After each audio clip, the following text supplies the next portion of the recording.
Welcome to Tabletop Gaming Guild. Tabletop Gaming Guild's all about the memories and experiences that playing tabletop games with friends and family can create. On this episode, we're going to talk about our shelf of shame. Well, mine's a shelf of shame. Some people have shelves of shame, but we'll get into that after we talk about what we've been playing.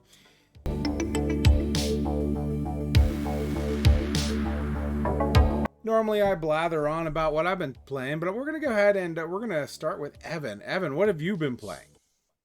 What have I been playing? Well, sometimes it is hard for me to remember what I've been playing. So, off of our Discord recommendation, I have installed the BG stats on my phone to keep track of gameplay, and it helps me remember what I've done and what I have played.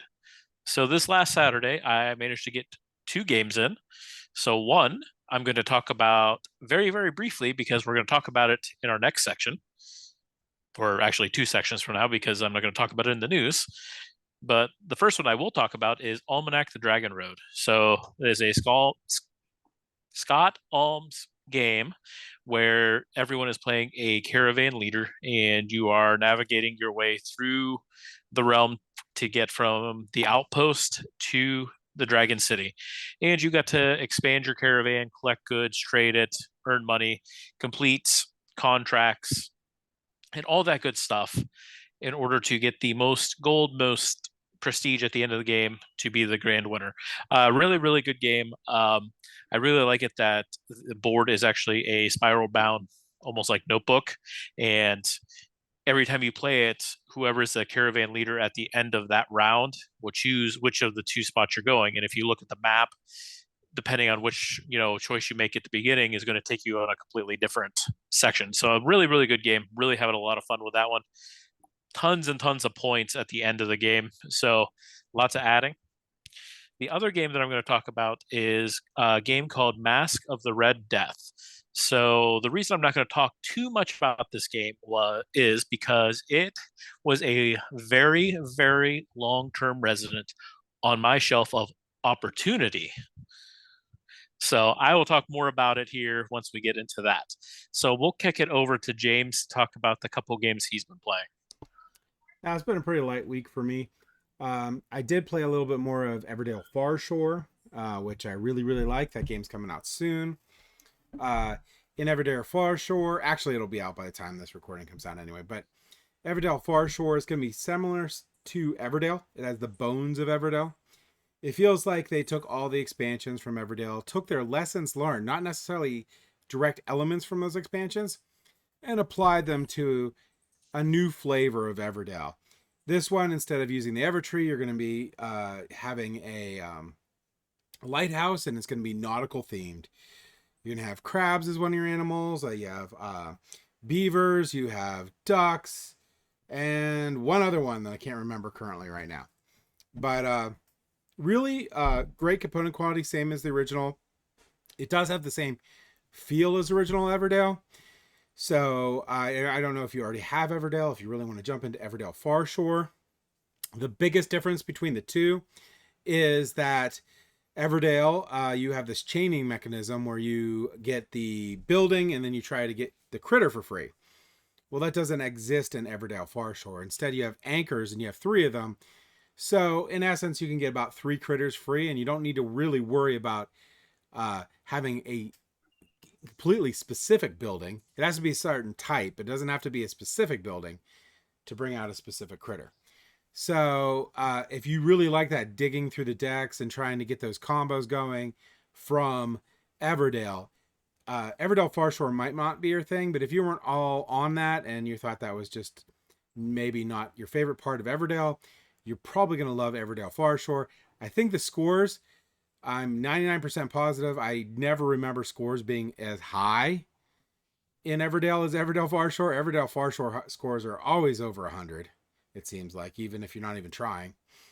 And each of the different scoring things can be big numbers. So I really wish they would add a score pad, but Everdale Farshore is really fun.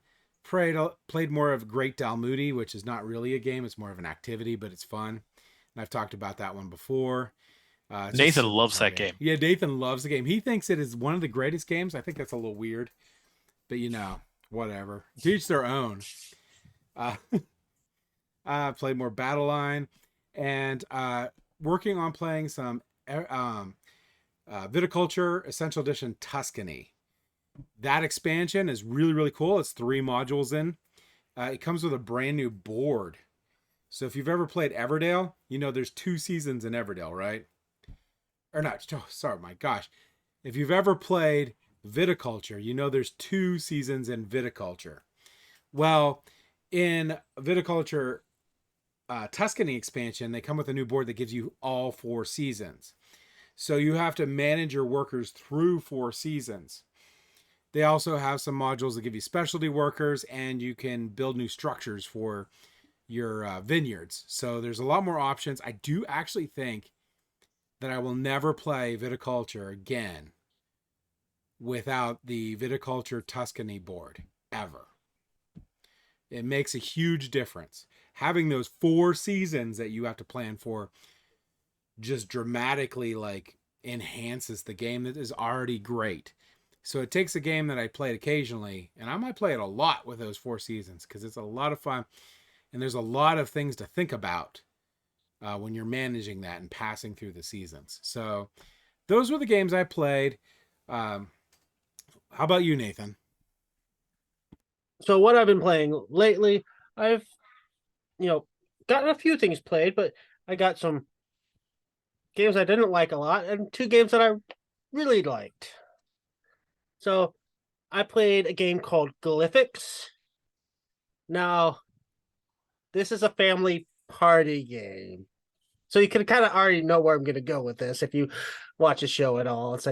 It's basically charades, or really more like Pictionary, because you are taking these random shapes and trying to get people to guess a phrase or an individual word based on just how you orient these shapes. It's fun enough to play a couple times, but there's not a whole lot to it, and you can get sick of this pretty quickly. My daughter's gonna fly over and smack you in the face so hard. I know. So Unfortunately, hard. with kids, which she's gonna smack me again for saying she's calling her a kid, but kids tend to get stuck on some of these games and just want to play them all the time. So I would recommend, if you have a family, maybe borrow this and get it out of your house afterwards. Okay, I'm gonna say everything Nathan said was Boulder Dash. And my daughter's killing him. Yeah, so go ahead, continue on, Nathan. So the good games I played were Lords of Hellas, which we just did a playthrough of that, so I don't think I need to go too deep into that. I'll just say check out our playthrough. We didn't complete the game because on Tabletop Simulator it may go pretty long, but it's not really that long a game. And I was going to win anyways. No. I think I was winning. You know what? I was not in that game, but Peter said he was very close to winning. So I think that you guys need to go check out that video and see which one of these chumps is lying and put it in the comments down below on the video. I think we all can agree John was not winning that game. John was not winning. Okay. The other phenomenal game I've been playing is Broom Service. Now, Broom Service is a pretty straightforward, simple game. The core of it is a sort of a bluffing mechanic. So you have actions that are based on the 10 cards that you could have in your hand. At the beginning of a round, you pick 4 of those cards to be your actions for the round. But everybody else is also choosing from those 10 cards. And when you take an action, you can choose to be cowardly or brave. If you get cowardly, you get a simple action. If you do brave, you get a better action. However, if anybody else down the line, and that further in turn order, took the brave action, you lose your action. They get it instead. The last person in turn order to take the brave action is the only one that gets it. So it is a lot of watching what other people are doing and trying to, stop them from getting the best actions, but also keep them from preventing you from taking your best actions. A lot of fun. Yeah, I really wanted to play that game and I didn't get a chance to. Ran out of From time. Go ahead. the things that I saw, it does look really, really cool. Yeah, it's been out for a long time, and it's one of those games that I've always wanted to play. So, yeah. All right.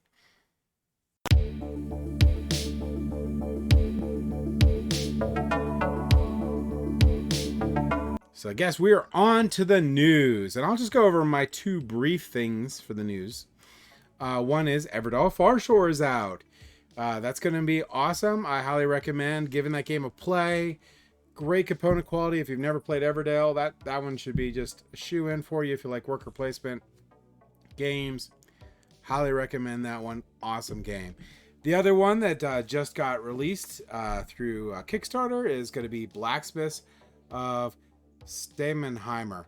This is a really fun game. I don't know how to pronounce that, Nathan. I just no. This is the name of the game. This I have no physical ability to pronounce. So take that for what you want. I'm pretty sure it's Steinheimer. Steinheimer. All right. Anyway, Steinheimer. Of Steinheimer. All right. Despite the name, it's not a Steinman. That I cannot pronounce of Steinheimer. This game is amazing. I love it. I got to play the prototype before the Kickstarter. I was super happy the Kickstarter was successful. If you have ever played, what would it be? Oh man, it's Raiders of the North Sea or any of those type of games. It's the really cool mechanism what I don't understand more games don't do for worker placement, where you put down a worker, you get that action, you pick up a worker, you get that action. You only ever have one worker. I really love that mechanism. I think that is a wonderful, amazing mechanism, and it works perfectly in this game. It's a much lighter game than Raiders of the North Sea and takes much less time. It's a really straightforward, really fun game. Really looking to getting this new copy because I haven't had the final copy yet, but really excited to get the final copy to the table and see just all the things that got changed from the Kickstarter. Really excited about it. So that's my two pieces of news. Evan or Nathan, you want to throw anything out there for news? I've got one piece, so I'll just throw it out there. It won't be super long. So Stronghold Games announced another expansion for Terraforming Mars, but this one's actually very, very exciting. So this is Terraforming Mars Automa. So it is Prelude 2 also. People have been referring to this as Prelude 2. Oh, I thought there was actually literally a Prelude 2 title. Not that I'm aware of, but I could have missed that. Oh, no, it's fine. I did see Go ahead, this talk about what you're talking about. So this one I've seen a lot of people are very excited for because this is a solo only expansion for Terraforming Mars. And what's really cool about it is it takes the solo for Terraforming Mars, and instead of racing the clock, you are now going to be going up against corporations, and their corporations are going to be run by a little algorithm and special cards. So you'll be playing more of a normal game by yourself, but it also lets you put the ability to put any of the expansions that they've ever released for the game into this soloable. So cool. For the real big, strong Terraforming Mars fans, this is going to be a great, fantastic expansion for them. And the people that are really deep into Terraforming Mars are so strong that this is why it's gaining a lot of traction, because the fans of this series are going to absolutely love this. So, okay, so I did look it up. That's a more of a game for that solo thing. So that's amazing. Prelude 2 looks like it's coming to Kickstarter soon, but it doesn't look like it has a whole lot. It's going to have new corporations, 19 new Prelude cards, and 7 new project cards. So I have no idea why this mini expansion would ever come to Kickstarter, other than pre-orders like Stronghold. Stronghold Games really needs to stop that. Well, it's an excuse to re-kickstart the base game, really, I think, more than anything. But yeah, Maybe. I mean, it's just a pre-order system for them, which is not really what Kickstarter's for. But yeah, Prelude 2 is also still a thing. But I might pick Which, that if you up if want, it's really small. if you want to see your feelings about that, watch our Kickstarter Yeah, episode. very true. You should Tie-in. check that out. Tie-ins. Did a good job there. yeah, Prelude 2 looks like it's just more content to add to And Prelude. very little content, but still, I mean, I'm fine with that. I wouldn't mind more Prelude stuff because Prelude was amazing. Prelude it's like a mandatory expansion. You really need it. And I can see that this is a really big one that should come to Kickstarter and whatnot, because this is going to be a really big expansion, not so much in size, but in scope of what it's doing. The Automa one, right? Yeah. Mm-hmm. So how about you, Nathan? You got any pieces of news? I do. One of them I'm really excited about, but it may be a little while because they just announced it. There's not a whole lot of information about it yet. And that's the El Grande reprint. Now they have this has been reprinted before, and they didn't do much to make it look new or nice. It's not the most attractive game by far. I'm hoping they up the production value, up the art, and up the graphic design to attract more people to this really excellent game. The other one I want to talk about is a CMON game called Mordred. Now, without Eric Lang not really working with CMON anymore, this seems like them trying to make an Eric Lang game without him. But it seems like they've done a pretty good job. It's definitely dudes on the map, area control, and it has an interesting element of there's two boards. So you have the primary board for the first half of the game where you're competing, and then later on you can get into the secondary map, and it unlocks a lot of more potential for scoring. So I thought that was a pretty interesting element, and it looks like it's going to be a lot of fun. So I saw that hit Kickstarter, and I was instantly interested in it. And then I messaged James about it. I said, "Hey, this looks cool, but I hate how much CMON charges for their shipping." So that kind of put a big dent into whether I would back it or not. The other one is, as opposed to a lot of other CMON games, there's not a lot of talk about this one. It like didn't make it to reviewers or something. I don't know. There's not a lot of. Well, traditionally, CMON doesn't send those out to reviewers, as far as I understand. They did go to Dice Tower, and Dice Tower, I believe they pay for those things. So Dice Tower did a playthrough of it, which probably was paid. When I first saw it, they didn't have that even up there yet. So it could, yeah. I think it's definitely a CMON game. So you could tell that. I mean, the miniatures look a lot like what you would get if you bought Rising Sun or Ankh or whatnot. Really high quality miniatures, also done by the same sculptor, which is Adrian Smith. Does that sound right? Is that right? I think. And it has like a sort of like an English lore vibe to it because it's Arthurian lore.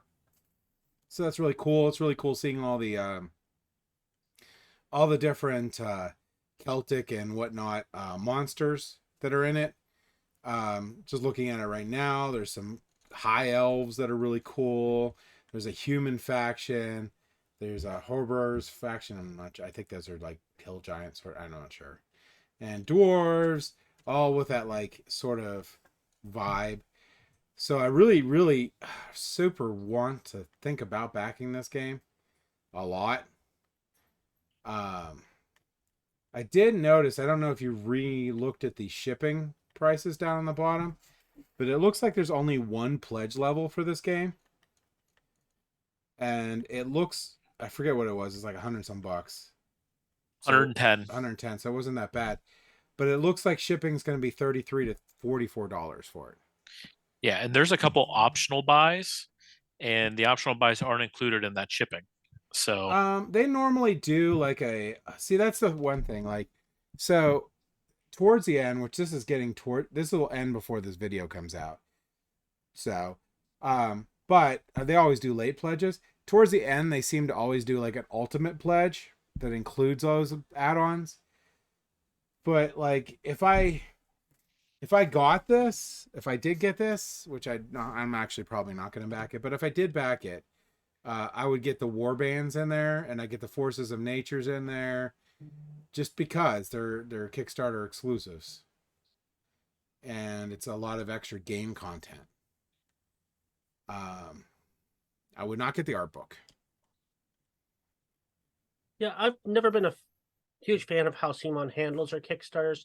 It feels like a lot of the games, and this may be exception, I don't know, but a lot of the games seems like if you don't get the full Kickstarter, you might as well not get it. The other thing too is this one with those two in there, it's 50 plus 110 plus 30, so it's $190 to get the game basically for Kickstarter. And it doesn't feel like you're getting as much as you got with like the Ankh one, or the Ankh. I got so much Ankh, it's just like sick how much I got.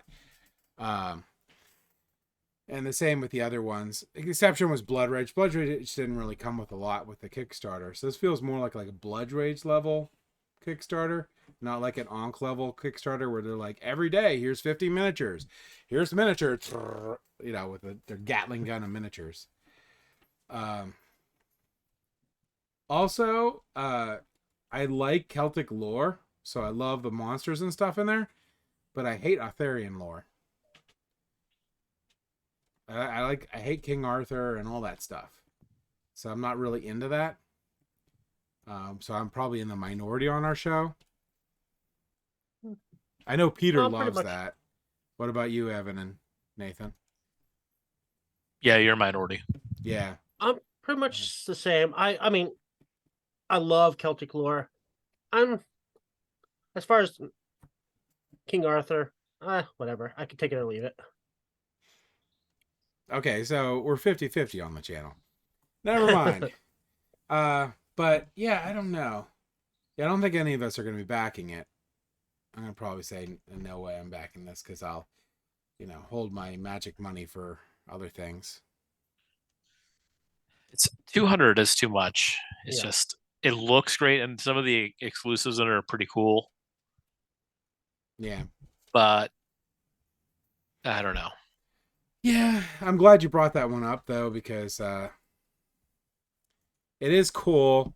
It did pull on me a little bit, because I'm like, I get that whole like the other Simon game vibes that Eric Lang did, but Eric Lang's name being off of it sort of kills me too. So it's definitely a game. I'm gonna try it out when it comes out, and I will consider the retail version, but I don't want to back it on Kickstarter. Yeah, I'll probably consider the retail version too, and just live with not having the Kickstarter exclusive, I think. Now, James, if you would gift me the Kickstarter edition, yeah, there you go. There you go. That's with how much.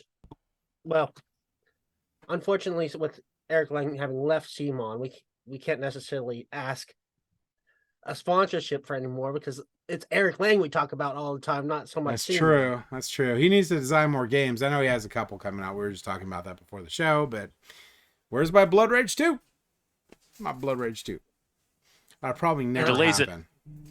He delays it a month every time you mention it in the channel. Probably. He has a little box. It's like, nope. Nope. It's never coming out. Nope. Bad. Yeah, I'm pretty sure it's never coming out. All right, so that was our news. Now we're going to go into our main subject.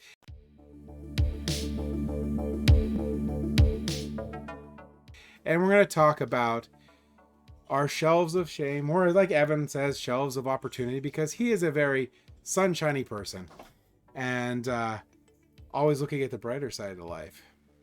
Did he? Anyway, so I will start off with my first game of Shelf of Shame, because you've seen it the entire episode so far. And it is one of the ones that I'm very sad I haven't got to the table yet because it is amazing. It has really cool acrylic standees that are all full color and they're amazing. And there's like a million monsters in it, a million heroes in it. Super awesome production quality. And that's Uprising, the Arch Nemesis, or the Curse of the Last Empire. It's the Arch Nemesis, the expansion, but it's Curse of the Last Empire. Amazing, amazing game. It's a 4X cooperative game that gets rave reviews on there. It's Kickstarter only, so it's just so massive. This is one of the games I can't even imagine they would even be able to think about publishing retail, because it would just be astronomical in price. I don't think their margins that they made on this game were very high, because super high component quality, lots of parts, a lot of work went into that game, a lot of balancing went into that game. But they were successful enough to run a second campaign. And in their second campaign, they have a massive expansion that you can get the base game with too. And that ended really well too. So really, really need to get this to the table, because I could have all the Tabletop Gaming Guild group cooperatively try to survive against the Horde or whatever the heck it is in that monster thing. Really, really sad that I haven't got that to the table. I do understand why I haven't, because it is a big commitment, but still, it's amazing. How about you, Evan? So I'm going to mention 3 games in one here. So I have them right here. Cheat! And you will see why I mentioned them all at the same time. So we have Salem, 1692, Deadwood, Tortuga? 1876, Bristol, okay. 1350. I cannot mention Tortuga because that's the one I have played. And they're all the same book-looking ones too, yeah, right? Yes, so okay.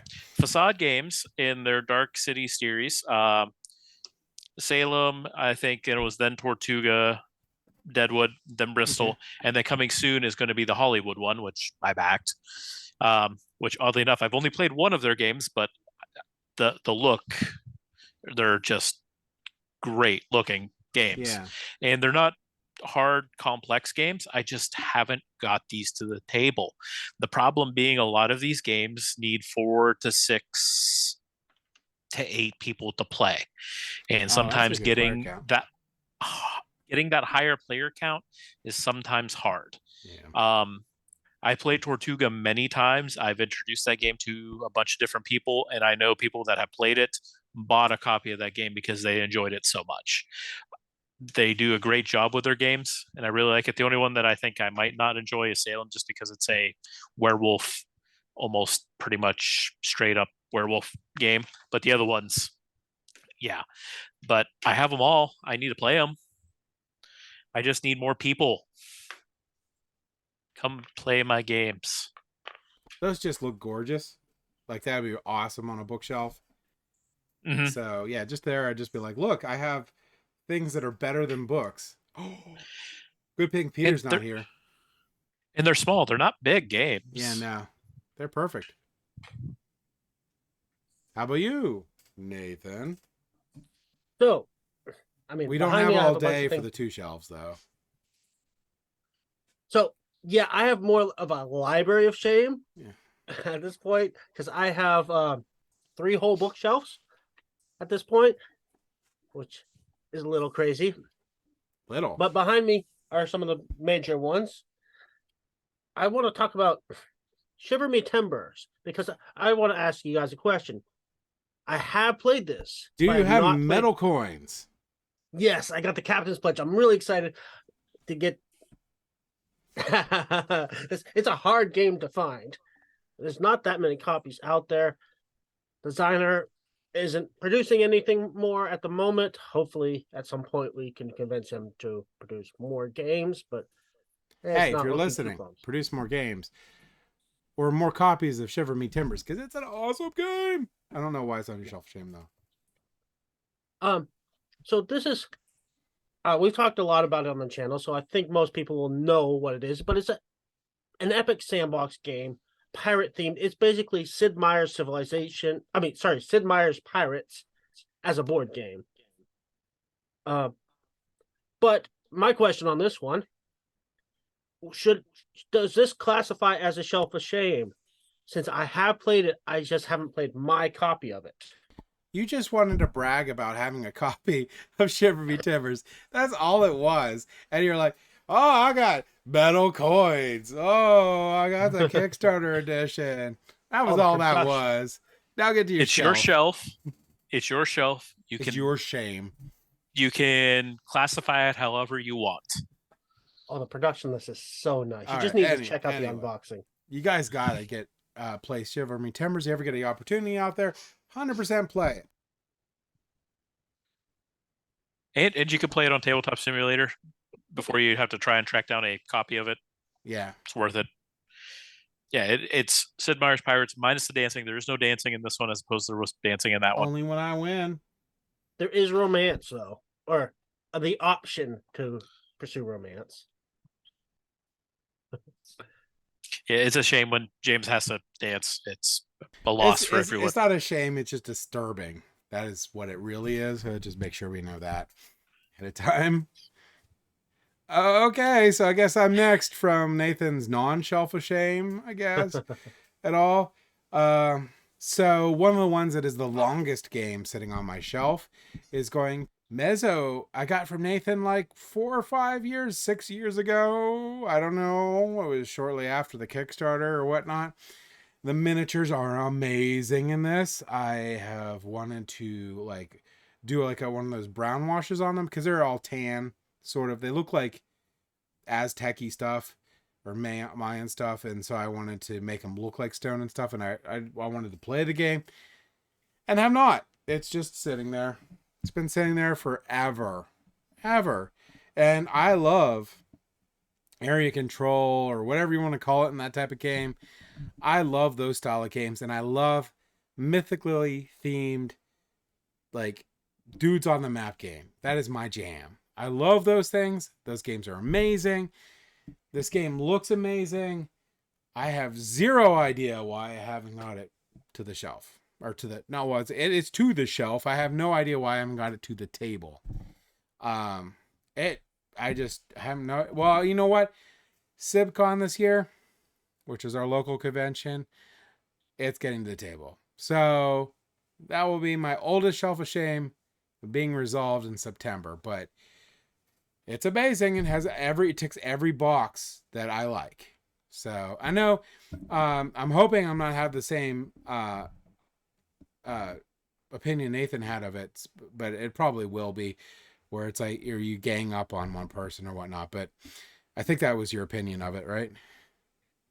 Yeah, and there's also an issue with my play group is, because I teach most of the games, I'm the one that knows the games the best. They tend to see me as the biggest threat. So in games like that, where it's easy to gang up on somebody, I always get ganged up on. Now, so yeah, and I would recommend. See, the other problem was, so the one I got was the Kickstarter edition from Nathan, so it had all the additional gods in it. But I know the base game, when they released it, was the problem, because the base game only came with like 3 or 4 of them, 4 of them probably for the 4-player count, which is not nearly enough because they're all highly asymmetric, so you don't get a lot of replayability by having that low amount. So I think that's also what took them off the map, just because that base game had such little amount of stuff compared to what you should have in it. But Shelf of Shame, number 2 for me. How about you, Evan? I'm going to talk about this one. Hasn't been on my shelf super long, but it was on my hunt for list for a while, and it actually just went to crowdfunding for an expansion. So I had an opportunity. If I didn't have it, I could have got it there. But that is going to be Coloma. So Coloma, Final Frontier Games, which if you watched any of the stuff, you know that I talk about their titles frequently because I absolutely love them. And one of the designers that I really, really like, Johnny Pack, one of his earlier games. So in Coloma, it's following the gold rush in California. You're in this town and you are trying to build up this town, collect gold. Has this really cool rondel system where if everyone's bidding for actions, but if too many people bid for the same action, it can bust. Really cool mechanic. You're all playing against each other, but then there's bandits that attack the town, so you have to work together during those times too. So there's some really cool aspects that kind of go across the board in this game. It came out a couple years ago, 2019. I was collecting on a very small scale at that point, missed out on that one, and it was very hard to get for a while. And I managed to trade for a copy of it last year, and it has sat on my shelf since then. I've been meaning to get it out for a while, just haven't done it. And it plays 1 to 6, so I could solo it, but I don't. If a game's not designed for solo only, I usually don't play solo mode because a lot of times the solo modes aren't really a solo mode. So I'd rather play with other people, but I just haven't got this one out on the onto the table. And from what I understand, and a lot of people seem to be saying this with the game, it is a good game as it is. The expansion that they're putting out with this round of crowdfunding fixes a couple of the small fiddly things to make this from a good to a great game. So I'm excited to really play this, get the expansion for that, and see where and how that fits in. Now, I haven't played Coloma. It looks really cool. But I did want to mention, I did get to play Fistful of Meeples, which I really, really liked. And you can pick up that game on the Kickstarter. Yeah. So you can pick up Fistful of Meeple. I believe also in the Kickstarter they have a couple expansions you can pick up with it. 4 mini expansions for this in there. And it's a really fun game. You're basically a Moncala style game where you're trying to balance out where you're going to be placing out your little dudes to get the best actions possible.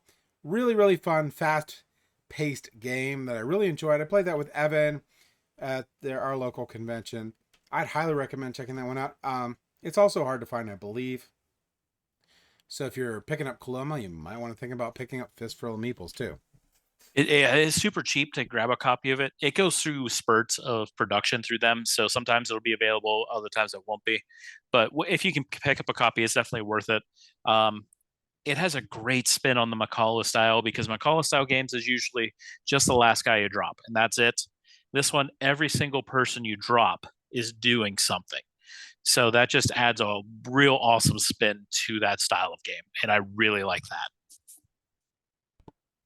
So now we get to hear Nathan's first actual Shelf of Shame game. So Maybe. Nathan, yeah, maybe. Let's see. Maybe he'll be like, "Hey, look at this thing I got. It has metal coins too." Well, Rubbing it no, in. this is a lot much more similar to the one you talked about, James. It's like this is a game that you gave me about 4 or 5 years ago, and I still haven't played. That's the only real similarity. It's like, we swap games basically. And this is Rune Wars Banner Saga. That's a massive game. Is a fantasy head-to-head combat style game. I believe it's largely card driven, and the main reason I haven't got to the table because it's 2-player, and I rarely get 2-player games to the table. I'm sure James could tell a lot more about the game, actually. Well, that Rune Wars one, which one was it? Because that one should be the 5-player one. No, it's actually it says it's 2 to 4. It says 4-player. 4, but yeah, it is a massive map game. It's not the 2-player Battle Lore game, which I think is the one you're thinking about. This one, you're going to play it on a huge map. You're going to play of different armies in the Tyrannoth universe, which is the Final Fantasy's universe for their fantasy. And in this game, you're going to be playing as these armies, but you also play these heroes. So if you think Descent, Journey in the Dark, where you had all those heroes that you could play, or Descent, 2nd edition, or any of that stuff, those are in this. And you play your armies, and you could do these side quests with your heroes and gain different artifacts that help you out throughout the game. Really good area control game. The only thing I didn't like about it at all, which you'll probably be fine with is I didn't like the combat was resolved by flipping cards. I like chucking dice in my dudes on the map game, not necessarily flipping cards. I realize that it's the same sort of effect, and there's no replacement with a card, so you can sort of gain more of a strategy with those. So you might like that better, but I think you'll like that game if you get it to the table. Might be a little bit of a teach with your group though, but it should be good. Okay, well, I guess that's another reason to get it to the table because, yes, you are right. I did confuse it with Battle Lore. Yeah, which Battle Lore is another game that I've been looking out for. It's an amazing 2-player game, same universe, but it's more like it's just a 2-party skirmish game in that same universe. So yeah. So I'll go on to my next game. My next game that I really, really want to play that's been sitting there forever, and I think actually I want to pull Evan in on this one because I think he'll enjoy this game too, is Wasteland Express. So I've wanted to play Wasteland Express forever. It's been sitting on my shelf for everything. And it's a post-apocalyptic style game wherein you are basically a delivery service trying to sell your goods to these different bands of people and survive along the way. Really cool theme for me, and the production quality is through the roof for it.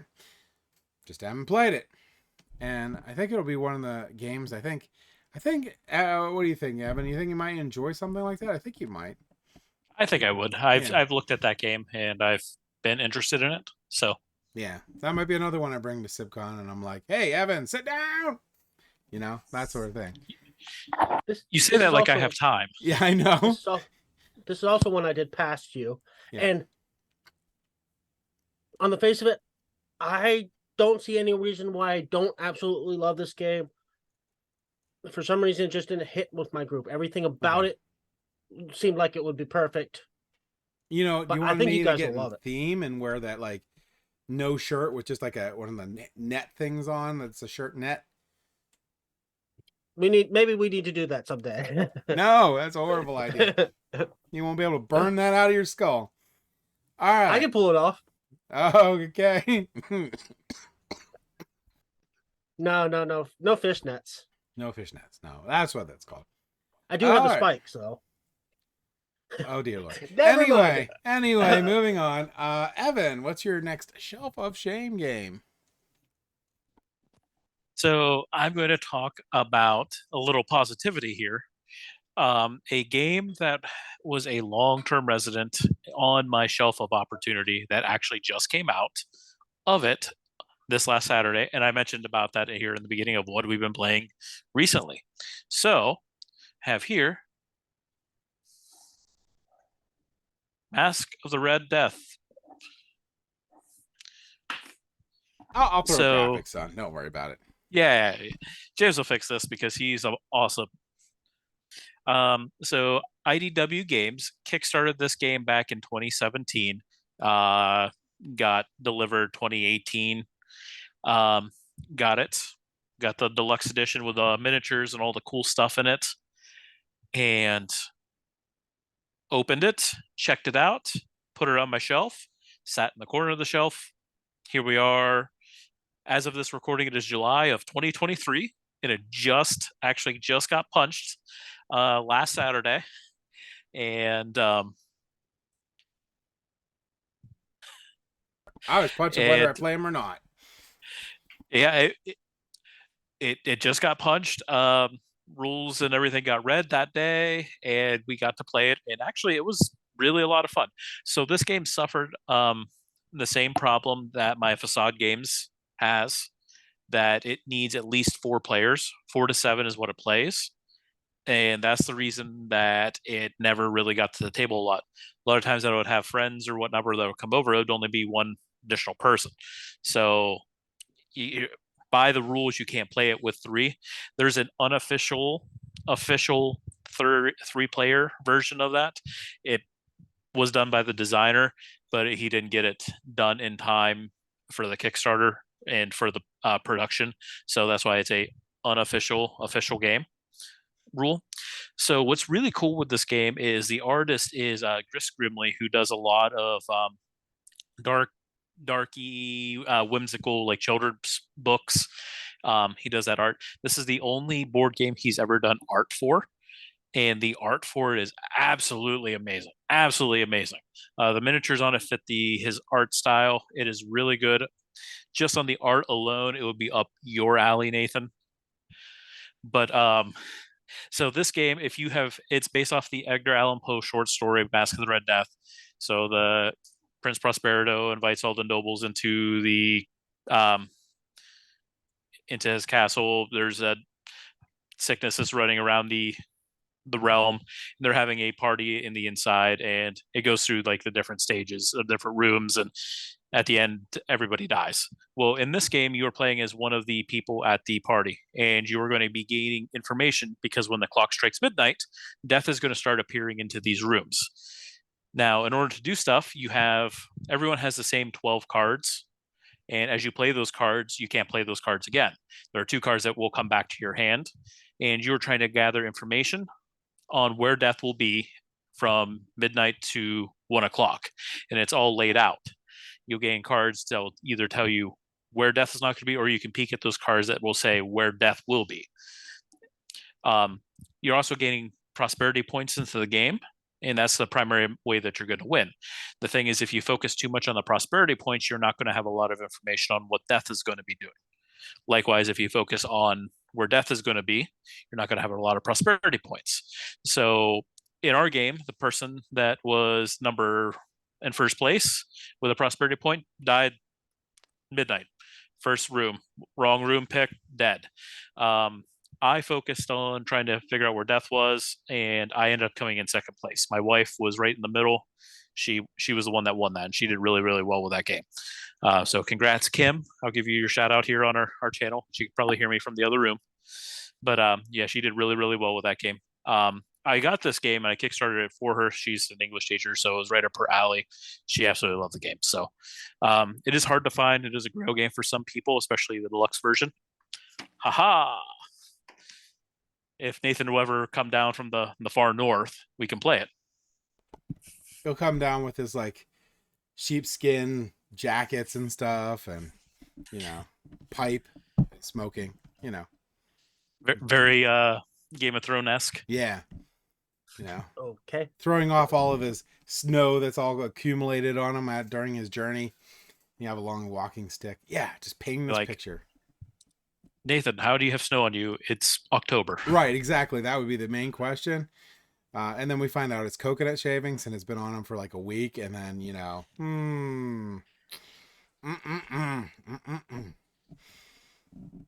I'm not sure if I should just let this continue because I'm curious where he's going with all this. No, that was it. That was it. You just smelly coconut shavings on you. That was the end of that. Okay. Anyways, so yes, I would love to play this. I've been very interested in this. It's my third favorite short story, and I almost bought it, but then I was like, it's one of those situations where it's like, okay, I really love the story. If this doesn't do it justice, it's just going to ruin it for me. So I ended up not buying it because I was too worried about that. But it sounds like it did a good job. So they did.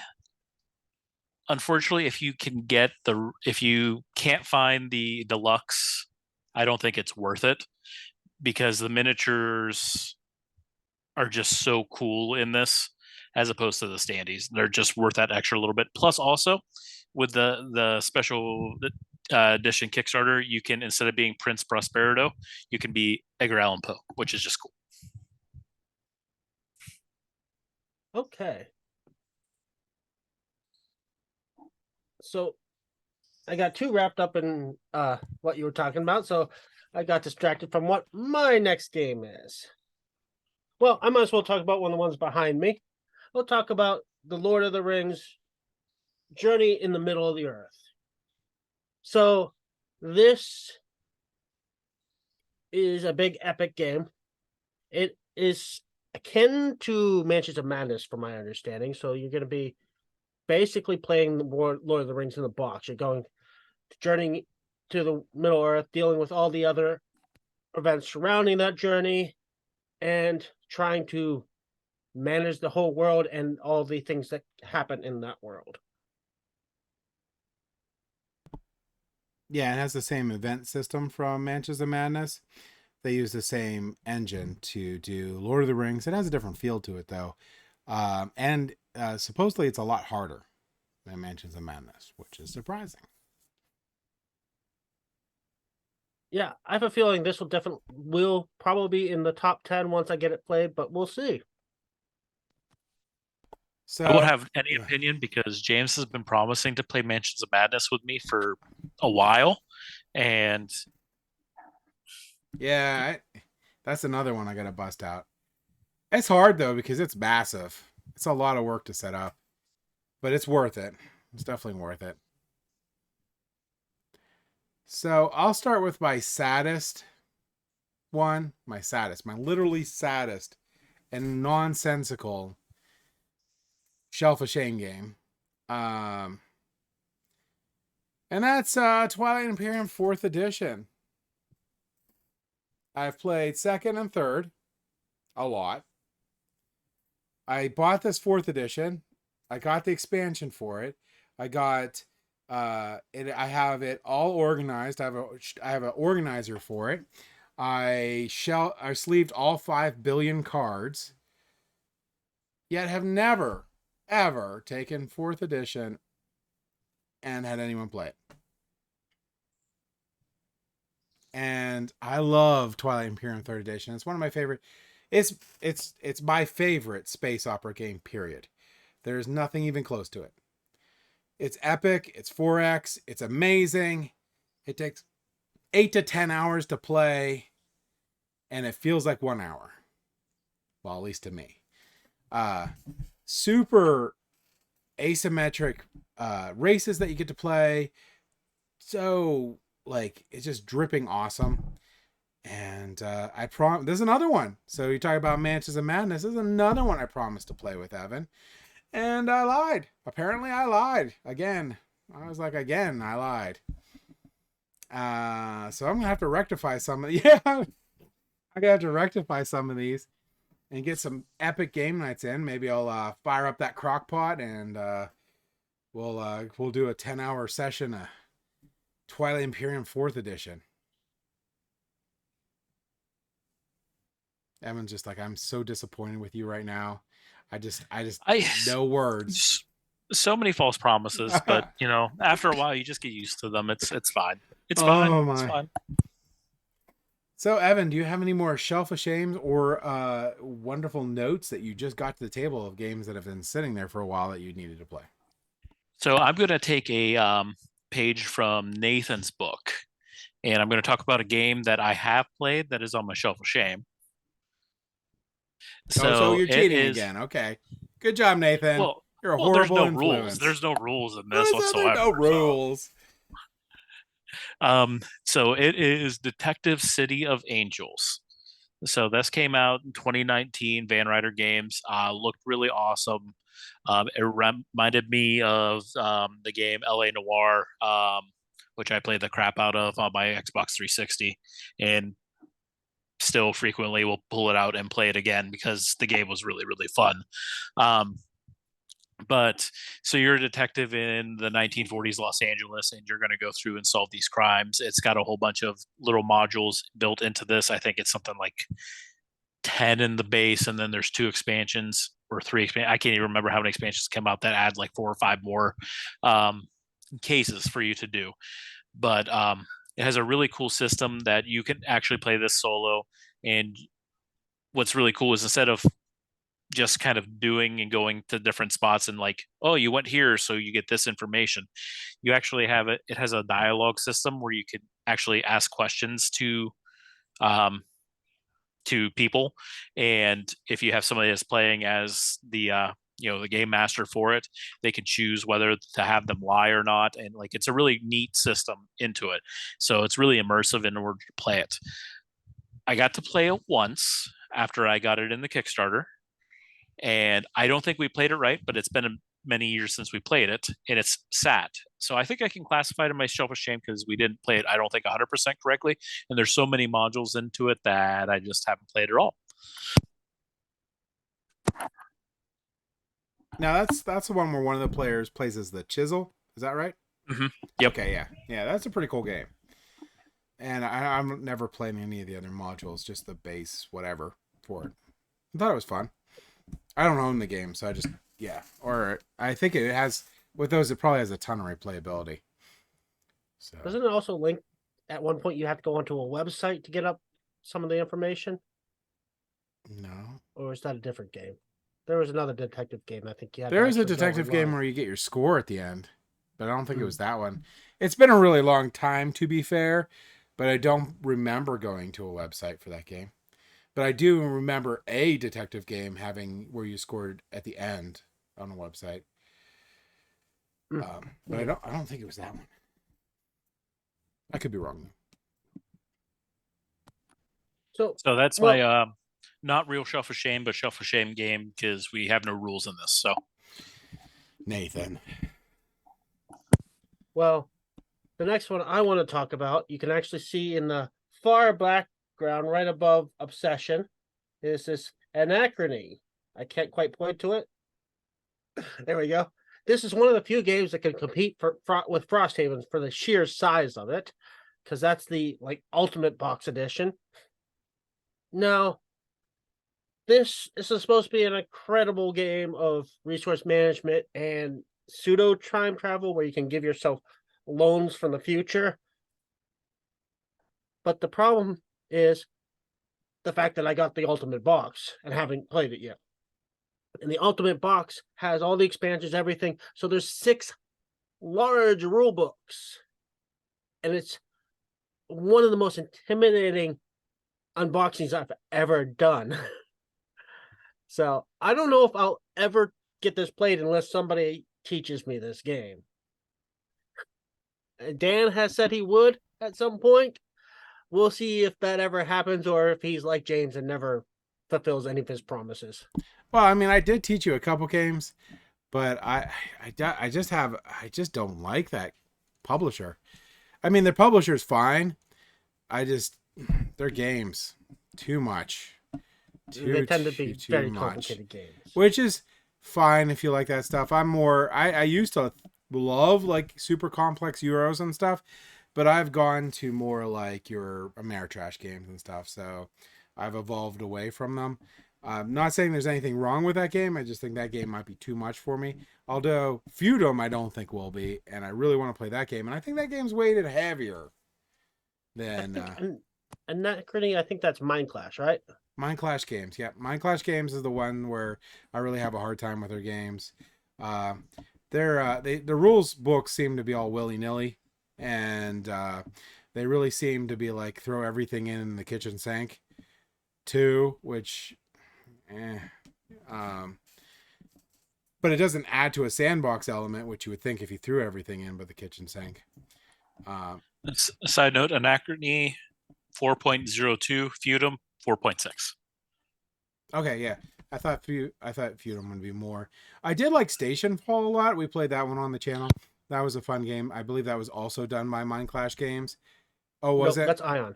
Oh, Ion Games. Yeah, I like the Ion Games. They're also really crazy for the amount of rules that are in it. But I did like that game a lot. So, yeah. Can't hear you. Yeah, Ion Games is pretty cool. They do have complicated games, but they have a pretty well-developed community, and they always seems to be doing plays with their community. Side note for Feudum, wait till Saturday. Oh no! Oh no! Oh no! So I do have a couple new games that came in that I haven't played, so I'm not really going to count them for the Shelf of Shame. So that pretty much rounds out my Shelf of Shame. Go ahead. Before we continue on to the silly game, I did want to ask a question and talk about is there a tipping point between whether it's a Shelf of Shame and Shelf of Opportunity, or to you, is it always a Shelf of Shame? Well, Or I mean, if it's a new game coming in, like I have a lot of new games coming in, I consider that a shelf of opportunity. But if it's been there for like 3 or 4 months, it's a shelf of shame. Really, you know, technically I shouldn't be letting it sit that long, or at least buying new games until I take a look at it. But yeah, that never stops me. Uh, but I've been pretty good. I've been trying to finish everything. Um, So I've been pretty good with it. I will say I want to do an Evan here and have a bright note to bring everything up here. And I played Ark Nova. Ark Nova was given to me by Nathan. This is a recurring theme here. And that game sat on my shelf forever. And I got to play it when I went and visited Nathan up in New Hampshire. And that game is amazing. I will play that game over Terraforming Mars all the time now. Not that they're the same game. There's some big differences between the two, but they give me the same feel. And I just think Ark Nova is more entertaining for at least myself. And I really like how you have to meet your conservation points and your ticket points and have them guess. And then the game ends and you have a score of 4, or Nathan's part negative 50,000. That sort of thing going. I really like that. I missed out on our playthrough that you guys all played with Ark Nova. That looked a lot of fun. I didn't get to play it. So super excited to play that one on there. And yeah. Yeah, Arc Nova is a really good one. It definitely scratches the same itches that Terraforming Mars did. Yeah. I'm not sure. I want to see, because the designer just put out the scoring update for it, and they took away that whole like meeting and whatnot, and now it's just a straight like scoring. Really? Yeah, Is it with the they expansion or just in general? just in general, like that's a recent thing. I have to pull it up here, Why people but just didn't yeah. like the negative 10 points as your score? So that's the only thing. So with the game, with the learning curve that it has, I can see that it can be a detriment to people that are just starting with a game like that and like, all right, now we're gonna score. Oh, I've got negative 37, and that could leave like a bad taste in some people's mouth. But I think my to score was revamp like the whole 4. scoring system, like I just don't know. Um, I'm wondering how they do yeah, that without a different board though. Because the board on the scoring is really geared to doing that. So I'm not 100%. I just saw a bunch of that pop up probably a month or so ago. There's a couple threads about it on BGG, so I mean, definitely check it out. I mean, if you do have the game now, you can keep the scoring however you want. I mean, you can play the game however you want to play. That's up to you, by all I'll do means. what I want to do. Absolutely. Um, I could see that argument, but I felt like the scoring was probably my favorite part of the fact that you don't have to spend 10 minutes figuring out your score. You just, oh, there, that's what it is.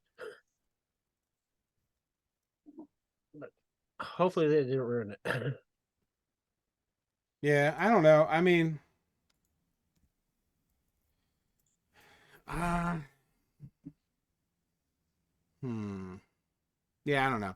I'm excited I played it. I'm not gonna let that muddy it. I had a lot of fun with it, and I enjoyed the game. If they have a score, if they end up with a scoring variant that doesn't have the two things touch, I'll try it. Um, I was really like, the fun of the game for me really was seeing what people played. Like I had a lot of fun putting down the different things that I had, and I had a lot of fun. Like hey Nathan, what does that polar bear that you put down do? What does this do? What does that do? And they were all unique and all cool. I really enjoyed that part of the game. I mean, even I was even going on autopilot until I saw at the very last part that I could just like rocket and end the game real quick. I was really just really enamored in like putting those places out on your little board there so you can put your animals out, putting the animals out, seeing the cool things that they do, trying to get those tags set up, trying to get those conservation awards. Like there were just so many cool things to do in that game. I just sort of got lost in the cool stuff. Which I feel that Terraforming Mars has some cool cards in it, but I wasn't nearly as interested in the cards because it didn't seem like the cards were really that exciting after you played them. But in Arc Nova, they are, because they're really cool what they do. They seem to match a little bit more with the theme and with the animal and stuff. So I found the thread here, just so have it here. So this is from the designer. So in the future, all conservative point spaces will feature a small number, so that to determine your score, you only have to add the number of the spaces with your conservation point marker on it. And your appeal to have your total score no more calculated in distance between the two markers. Also, the numbers are calculated in a way that having your two markers reach each other will score you exactly 100 points. If your markers cross, your score will be above 100 points. Oh, so if they don't, it'll be below. So nobody should finish the game with a negative score anymore. What was the end game trigger then? Do they leave it the same? Apparently so. That didn't change. So it's not that big of a change. It's just non-negative score. Yeah, so it looks like it's just pushing everything into the positive. I could live with that. I'm perfectly fine with that. That doesn't actually change anything. And like you said, maybe it'll put a bad taste in your mouth to be like, hey, I got negative 47, like Nathan. I think that's the big thing that they're looking at. I said that when we did the playthrough with it was, that could be a turnoff for some people just kind of trying to get into a heavier game and like, oh, wow, it seems like I did really, really poorly. When it's not necessarily that you did poorly. It's just the game has a learning curve to it that you really need to know. Yeah, I could agree with that. It's also part of the important part of the teach is like, you have to let them know ahead of time. Generally, most scores are going to be like very small or negative. If you got a positive point, you probably won the game. And to be honest, I was struggling with how the heck that worked. Nathan did the scoring because he knew how it worked, but I still had a problem. Like, I have no idea how this works. Yeah. And like I say, like somebody said, scoring 86 when the winner has 120 feels better than scoring negative 14 versus 20. Or in my case, 4. But yeah. Yeah, I mean, I love the game. I think it's cool. I definitely want to get it to table more. I like the theme. I like Terraforming Mars theme too. I just like that one better. But if Evan says, "Hey, we're playing Terraforming Mars," I'll play Terraforming Mars. Evan's never saying that. Evan be like, "I'm playing Terraforming Mars Ares." Maybe. So my next game on my shelf of shame is Terraforming Mars Ares. Are you kidding me? So James gave this to me for Christmas. Are you kidding me? And it is still sitting in shrink wrap over in the corner. I just have not got it to the table. That game is amazing. It's a race for the galaxy, basically. Well, there's been many times that I've been like, I'm going to pull this out because the solo and this is supposed to be really good. It is. It is amazing. And it's over there, still in shrink. In shrink. In shrink. In shrink. Here. I can reach it. That's an abomination. Abomination, dear sir. We're going to grab it. I even have stuff on top of it here because that's how long it's sat. Still in shrink.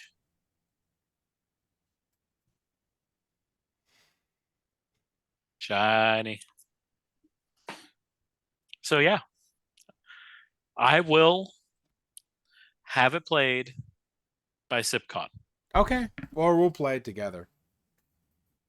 I don't know if that is a actual promise or if it's a James promise. Man. I am a captive audience for 3 days at SipCon, so. Well, except for Sunday, because that's Lords of Waterdeep door to me. That Well, takes a it's lot of just work. gonna turn in. Do you want to get food? We're playing this game first. Yeah, that's true. That's true. I don't need food as much as I need board games. I mean, I obviously don't need food as much as I need board games. Since we're continuing with more Shelf of Shames, I got an extreme Shelf of Shame item. To the fact it's a game that I probably will never play. Do tell. And that is Gloomhaven Forgotten Circles. And the main reason of this is I bought this because I was playing Gloomhaven at the time, loving it, getting super excited about it. But Forgotten Circles is an epilogue for Gloomhaven, which means you have to play the entire game of Gloomhaven, which is 100+ hours. And I don't think I'll ever finish Gloomhaven. Since you went to Frosthaven? Yes, I played. I probably played 140 hours of Frosthaven and haven't finished it. I probably am done with it for at least a long while. I may go back to Gloomhaven, but I still have Jaws of the Lion to play too, so I don't think I'll ever finish Gloomhaven, so I don't think I'll ever get to Forgotten Circles. All right, so I thought I was done, but on an unrelated note, I have a Shelf of Shame game. It is Gloomhaven, Forgotten Circles, and Jaws of the Lion. So, unrelated. Yeah. I did forget about those. And I'll also probably never play Forgotten Circles. Or at least, probably never. Evan, you got any more? Tons of them, but none that I'm going to mention. Yeah. How about you, Nathan? Well, again, also tons and tons of them. I could go all night, but I don't think we want to go all night. Yeah. So that was our Shelf of Shames and our biggest regrets of games that we do need to play. Like I said, there's always opportunities to play more games. We're going to have to capitalize on some of these games and see how awesome they are, or not, because we haven't played them yet. Turn your Shelf of Shame into a shelf of opportunity. Yeah. Whatever that means, do that. It's whatever you want it to mean. Whatever you want it to mean. We're open. We're very open. There's no rules here. No, there's rules, but no rules. All right. So Nathan is being forced to do our silly game tonight. I did not tell him, and I did not let him prepare. So yeah, this is gonna be awesome.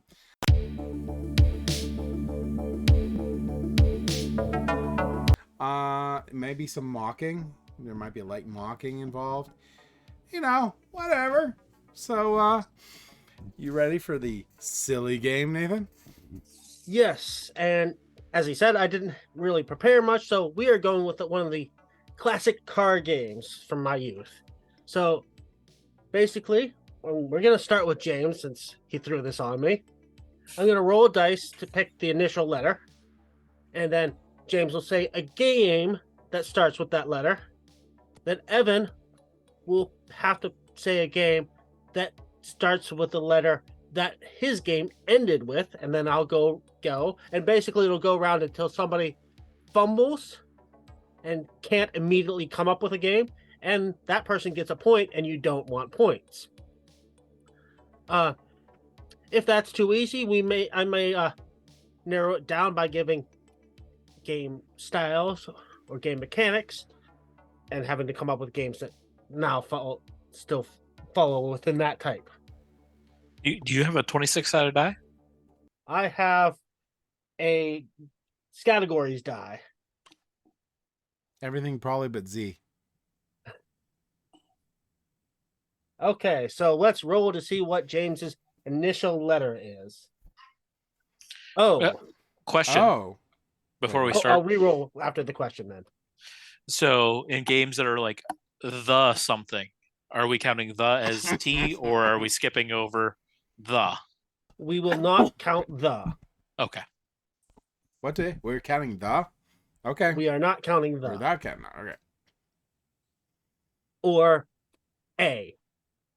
If it's just A something. Okay. All right. Are you re-rolling or?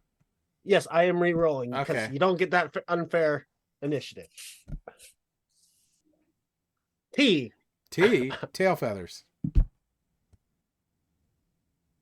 So Evan, you got S. Quickly. Da-da-da-da-da-da. Splendor.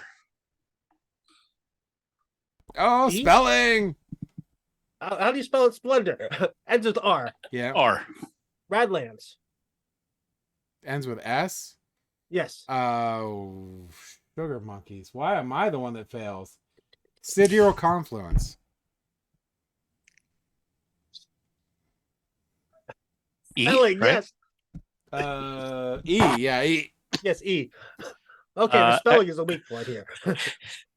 Ex Libris. Ex Libris. Okay. Libris. So S again. Well, categories. S again. S again. Oh my gosh. How many games do I have to ask? Oh no, I'm failing already. I can't think. Scythe. Scythe. Ends with E.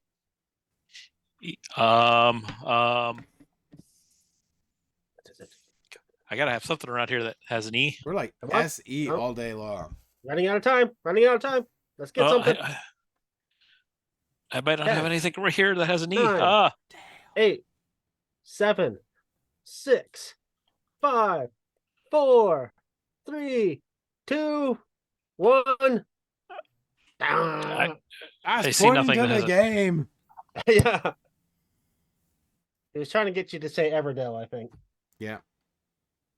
Okay, so Evan gets 1 point. Okay. Do we want to make it harder? Sure. Let's go for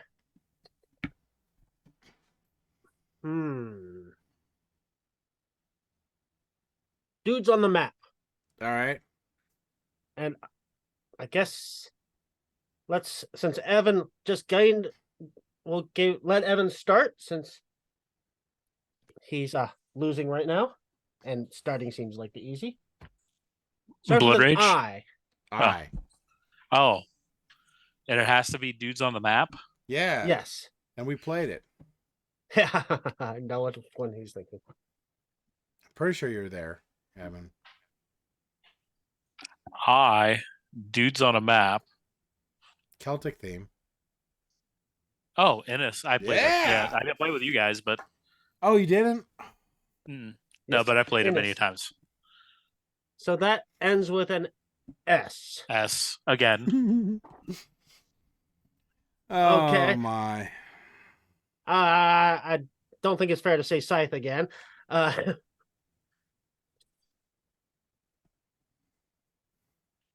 Oh man. Wow. I think Nathan's getting a point.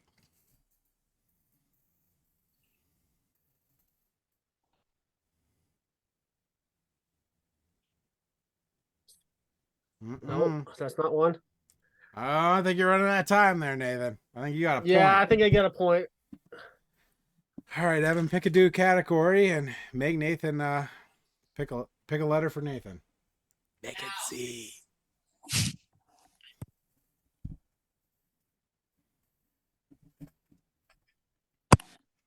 Let's go with trick taking game.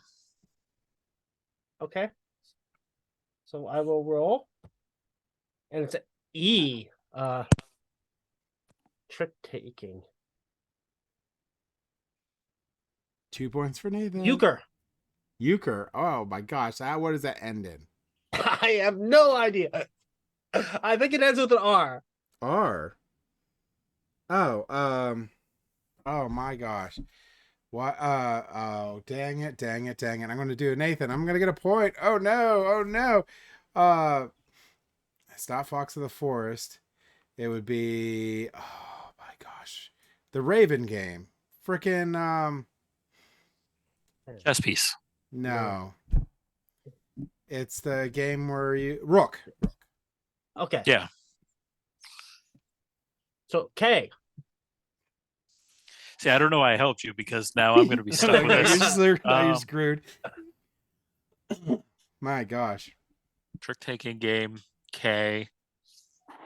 I don't know even why know I'm if I looking can at my help collection. you. I'm making this face because it's not looking good over here. What if we We misspelled could say crew really Cadasta. badly? We could misspell Cadasta. 6, 5, 4, 3, 2, 1. Is there even one? I'm sure What there was that? is, but I don't know. That's rough. Yeah, K's not great. Okay. James, you want to pick a theme for Evan?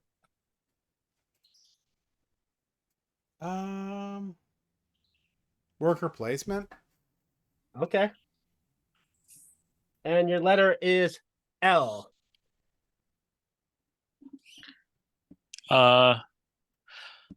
Lions of Lydia. Okay. What does that end with? A. A. Worker placement.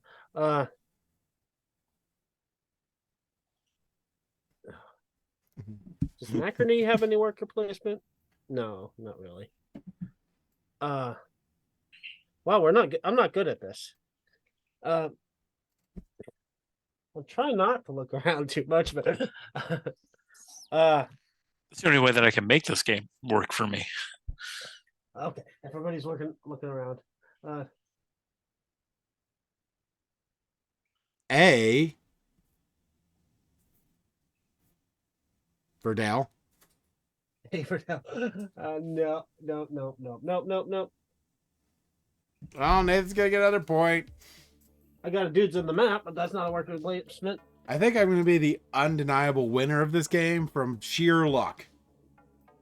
That's not worker placement. I have no idea how to help you out with this. Wow.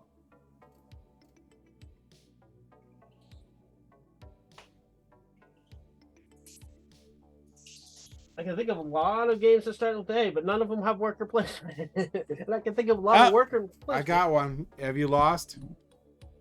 Yeah. Architects of the West Kingdom. Ah. Yeah, I'm terrible at this. All right. So yeah, we're gonna end this with me being the ultimate winner of everything. So I'm glad you guys enjoyed watching me trounce these people by skill. We're gonna call it that. But I hope you guys all have a good night. Thanks for watching.